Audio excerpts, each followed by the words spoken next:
هو يا ترى ايه قصة القبر المحروس لحد النهاردة؟ وايه علاقته بالنبي صلى الله عليه وسلم؟ ويا ترى القبر ده محروس بسبب دعوة النبي صلى الله عليه وسلم؟ تعالوا معايا اقول لكم الحكاية باختصار.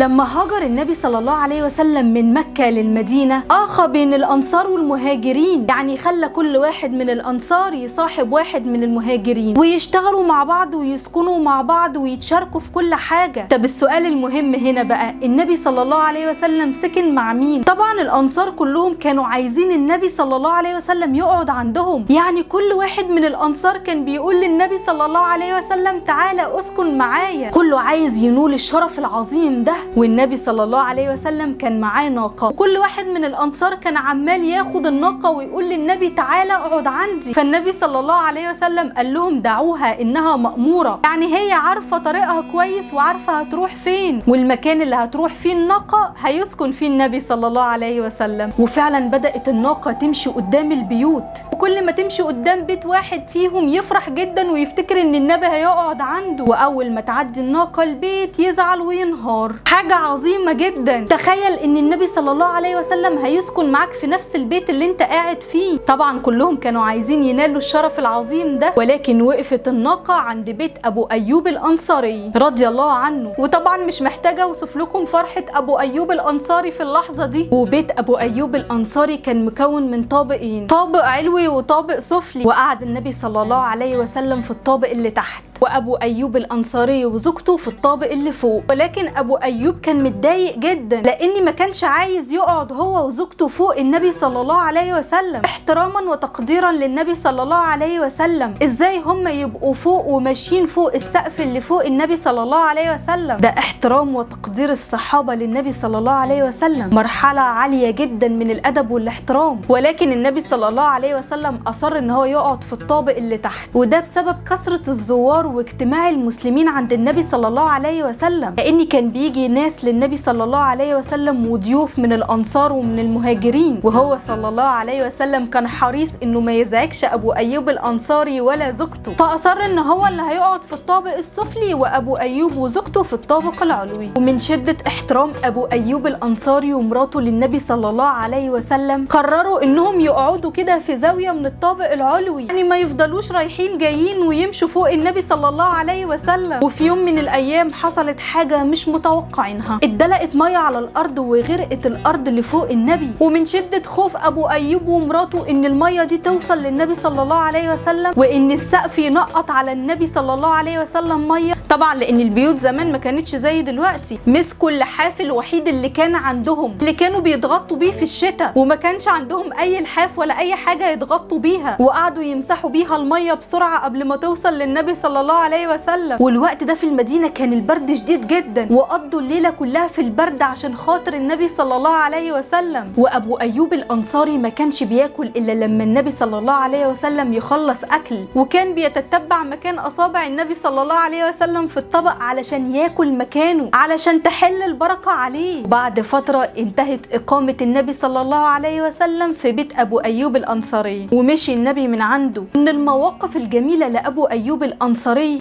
هي قصه حراسه النبي صلى الله عليه وسلم. لما النبي صلى الله عليه وسلم اتجوز من امنا السيده صفيه، في يوم زواجه النبي صلى الله عليه وسلم كان في الخيمه، فسمع صوت خروشه كده جنب الخيمه، فخرج النبي صلى الله عليه وسلم عشان يشوف ايه اللي موجود موجود بره. فلقى ابو ايوب الانصاري قاعد علشان يحرس النبي صلى الله عليه وسلم، فسأله انت قاعد جنب الخيمة كده بتعمل ايه؟ فقال له يا رسول الله انا خفت ان اي حد يأذيك فقعدت احرسك جنب الخيمة علشان تنام مرتاح. ويقال ان هو قال له انه خاف عليه من السيدة صفية لانها كانت حديثة عهد بالاسلام واتقتل ليها في غزوة خيبر جوزها وابوها وقومها. فالنبي صلى الله عليه وسلم دعا لي وقال اللهم احفظ ابا ايوب كما بات يحفظني، ودعا له ان ربنا يحرسه حيا وميتا. ومن شدة حب ابو ايوب الانصاري للنبي صلى الله عليه وسلم لما اتكلم الناس عن امنا عائشة ام المؤمنين فراحت زوجته ليه وقالت له سمعت اللي بيتقال عن عائشة؟ قال لها والله كله كذب يا ام ايوب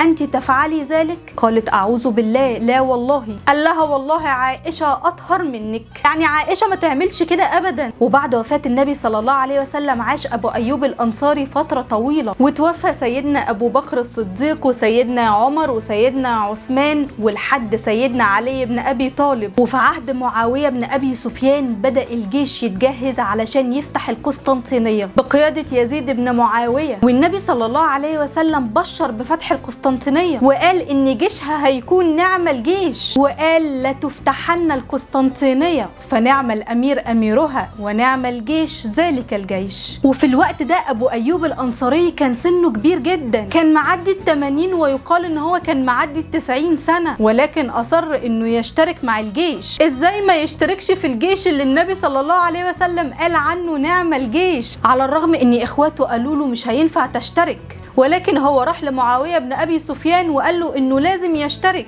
فمعاوية بن أبي سفيان قال له أنت اشتركت في معظم الفتوحات وسنك كبير دلوقتي، ولكن أبو أيوب الأنصاري صمم إن هو يشترك في فتح القسطنطينية وقال أنا عشت حياتي كلها في سبيل الله وعايز أموت في سبيل الله. وفعلا راح مع الجيش، وطبعا قطعوا مسافة كبيرة جدا وقعدوا في الصحراء فترة طويلة، وهو كان راجل كبير في السن، ولكن في نص الطريق تعب أبو أيوب الأنصاري، ولأنه كان من كبار الصحابة وكان حبيب وصديق النبي صلى الله عليه وسلم رجع قائد الجيش علشان يطمن عليه اللي هو يزيد بن معاوية، فوصاه أبو أيوب الأنصاري وصية إن هو لو مات دلوقتي ما يدفنش مكانه ولكن يدفن في أقصى نقطة هيوصلوا لها، لأنه كان عايز قبره يبقى شاهد على الفتح العظيم ده، كان عايز يبقى موجود في الفتحة حتى وهو ميت علشان لما يسمع صوت خيل المسلمين فوق قبره يعرف ان هم حققوا النصر. وفعلا مات ابو ايوب الانصاري واتحققت وصيته، واول ما وصلوا لاسوار القسطنطينيه دفنوا ابو ايوب الانصاري هناك عند الاسوار، والمسلمين حصروا القسطنطينيه بالشهور، ولكن في النهايه انسحب المسلمين بسبب قوه اسوار المدينه وبسبب كمان شده البروده، فانسحبوا علشان يستعدوا بشكل افضل ويرجعوا تاني ويفتحوا القسطنطينيه. ويقال في بعض الكتب ولكن الله اعلم ان لما ملك الروم عرف ان ابو ايوب الانصاري مدفون عند اسوار القسطنطينيه بعت رساله ليزيد بن معاويه بيهدده وبيقول له لانبشن قبر صاحبك. كان عايز ينتقم من المسلمين، بيقول له ان هو هيخرج جثمانه ويسيبها للكلاب لانه عرف مقام ابو ايوب الانصاري عند المسلمين، ولكن يزيد رد عليه رد قاسي وهدده وحذره انه يعمل كده، وانه لو عمل كده مش هيسيب واحد من النصارى على ارض العرب عايش